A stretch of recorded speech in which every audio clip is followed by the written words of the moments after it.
Entar pas buka puasa kalian mau pakai doa yang mana? Allahumma lakasumtu atau dhahabat dhama'u? Hal ini tuh pasti sering banget rame di antara kita ya. Ada yang mengatakan kalau pakai Allahumma lakasumtu itu dhaif, itu nggak sahih, nggak boleh dipakai. Kemudian harusnya tuh cuman pakai dhahabat dhama'u. Itu pasti udah sering banget kita dengerin dan kita sampai bingung bahkan yang mana sih yang benar. Kita bahas dari doa yang pertama, Allahumma lakasumtu wa bika amantu wa ala rizkika aftartu, atau ditambahkan birahmatika ya arhamar rahimin, atau cuma sampai aftartu aja. Memang riwayat yang ini itu diperselisihkan oleh para ulama. Ada yang mengatakan bahwasanya hadis ini tuh sahih, ada riwayat yang serupa kemudian didhaifkan oleh para ulama. Namun cara memahami simpelnya itu begini, ketika ada hadis yang disahihkan kemudian didhaifkan dan ada yang mungkin dihasankan, maka status hadis tersebut itu kuat karena ada sanid-sanid yang kemudian menguatkannya. Tidak semuanya mengatakan dhaif. Kalau dhaif udah pasti kita mungkin bisa fadhail amal. Cuman adapun yang pertama ini itu banyak yang masih mensahihkannya dari kalangan ulama mazhab Syafi'iyah. Maka status daripada hadis ini, bacaannya ini tuh masih boleh dipakai secara hukum fikih. Jadi kemudian tidak bisa dikatakan orang yang menggunakan Allahumma lakasumtu itu salah ataupun bid'ah ataupun mungkin menyelisihi Nabi SAW,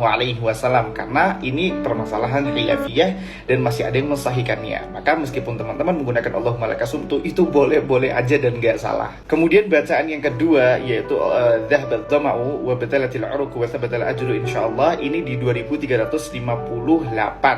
Jadi kalau yang sebelumnya 57 di Abu Dawud, ini yang 58, satu hadis di depannya. Nah, adapun riwayat yang ini memang banyak ulama yang mensahihkannya. Sebagaimana Ibnu Umar yang mengatakan bahwasanya ketika Nabi SAW itu berbuka puasa, beliau mendengar Nabi mengatakan dhahabat dhama'u ila akhir, sampai selesai. Maka mungkin status penguatan hadisnya lebih condong, dan saya pribadi pun juga condong ke hadis yang kedua.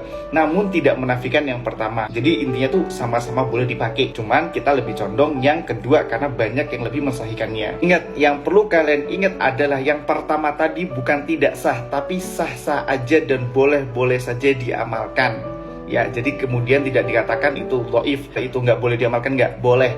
Mau pakai yang pertama boleh, mau pakai yang kedua juga boleh. Kemudian kapan sih waktu yang pas buat membaca doa ini? Maka di dalam kitab Hasyi Syai'an Talibin, Syekh Abu Bakar itu mengatakan bahwasanya yang paling pas membacanya itu adalah ketika setelah selesai berbuka. Udah makan, selesai, baru baca doa. Bukan ketika sebelum ataupun saat berbuka. Namun di riwayat yang lain juga ada yang mengatakan ketika kalian setelah minum, boleh, yaitu dengan membaca doa tadi, dhahabat dhama'u. Maka ini sebenarnya versi kalian aja, mau setelah berbuka puasa ataupun saat berbuka puasa. Yang penting bukan sebelum, karena artinya adalah menjurus kepada setelah kita membatalkan puasa kita. So, jadi teman-teman nggak perlu ribut doa mana yang benar, mana yang lebih afdol, karena dua-duanya sama-sama benar. Dan yang penting kalian berpuasa. Yang salah yang nggak benar yang nggak puasa, tapi keluar masalah doa ini. Kita berharap semoga senantiasa Allah Subhanahu wa Ta'ala menerima puasa kita, dan puasa kita itu pahalanya lengkap, kamil, tidak ada yang terkurangi sedikit pun karena perbuatan kita. Dan semoga kita mampu melancarkan puasa kita sampai kelak 30 hari ke depan.